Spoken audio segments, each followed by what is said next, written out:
안녕하세요. 네, 우리가 저번 시간까지는 권리의 주체와 권리의 객체를 배웠습니다. 그죠?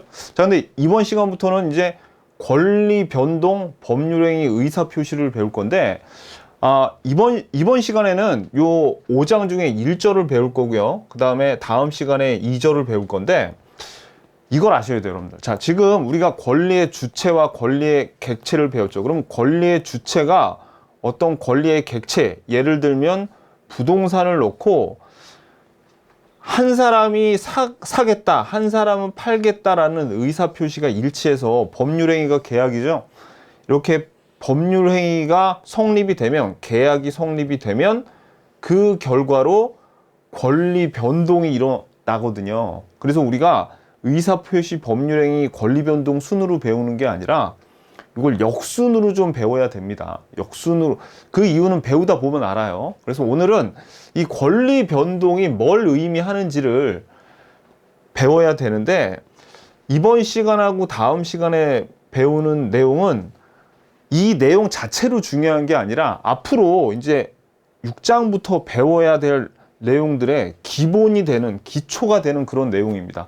그래서 오늘 포인트는 여러분들이 기초가 되는 내용이니까 그냥 부담 없이 수강하시고, 제가 이거는 꼭 암기하세요 라는 거 말고는 암기하지 말고 그냥 편하게 들으세요. 좀 나열식으로 여러 개의 사실들이 있는데 그냥 편하게 들으시면 되고요. 근데 시험에 굉장히 자주 나오는 게 형성권입니다. 형성권 우리 앞에서 제가 예전에 유튜브에 올라갔던 내용 잠깐 보여드렸었죠. 자, 근데 오늘은 형성권이 어떻게 시험이 나오는지, 그리고 문제까지 풀어볼 거예요. 그리고 원시 취득과 승계 취득이 어떻게 다른지만 아시고, 그 다음에 이전 승계와 설정 승계가 뭔지 요거의 뜻을 오늘 파악하는 게 오늘 목적입니다. 아셨죠?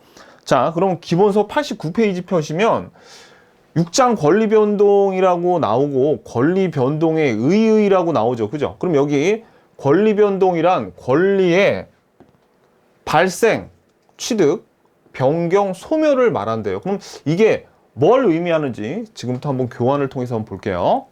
권리 변동이라는 게, 만약에 어떤 사람이 갑돌이가 건물을 새로 지어버리죠. 그러면은 건물을 새로 지으면 없던 건물이 생기면서 이 건물이 누구게 되냐면 갑돌이께 되는 거죠. 그러면 권리가, 없던 권리가 발생했죠. 우리가 이걸 권리를 취득했다고도 얘기하는데, 권리가 없는 권리가, 새로 부동산을 만드니까 그냥 권리가 새로 생겼네. 권리 발생이라고 해요. 권리 발생. 근데 이 갑돌이가 이 건물을 을순이에게 팔았죠. 그러면 이제 요 소유자가 갑돌이에서 을순이로 변경됐죠. 이런 거를 권리 변경이라 그럽니다. 예를 그냥 설명드리는 거예요. 이거보다 뭐 발생이나 변경, 소멸에 대한 예가 굉장히 많지만 예를 들어서 설명드릴게요. 그런데 어느 날 이 건물이 화재가 나서 완전히 다 불타서 멸실이 됐어요. 그러면 여기에 붙어있는 부동산이 멸실되면 여기에 붙어있는 권리들까지 싹 없어지거든요. 그러니까 여기에 있는 을순이가 갖고 있던 소유권이 소멸돼 버렸네. 이런 걸 권리의 소멸이라 그래요. 그러면 자, 권리 변동이란 거 안에 발생과 변경, 소멸 세 개가 다 들어가 있죠. 그래서 여러분 조심하셔야 돼요. 권리 변경이랑 변동이랑 같은 거 아닙니다. 권리 변동 안에 발생, 변경, 소멸 요런 내용들이 다 들어가 있어. 근데 우리가 권리 변동이란 권리의 발생, 권리의 변경, 권리의 소멸이다, 이런 거를 다르게 표현해서 권리의 득, 실, 변경이다, 이렇게도 표현을 합니다.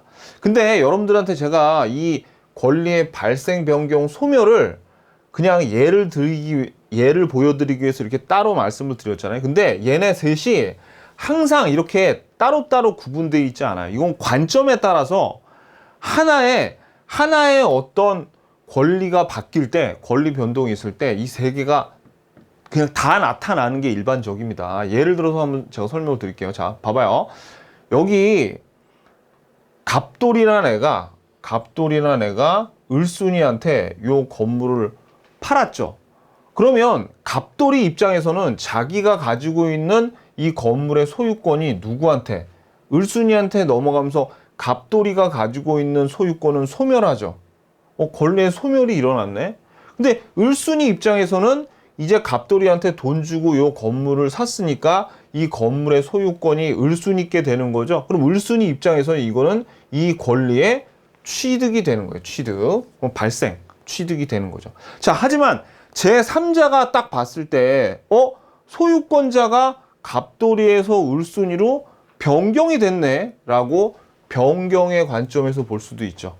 그러니까 어떤 하나의 권리 변동이 있을 때 이 세 가지 측면이 다 들어간다는 거지. 일반적으로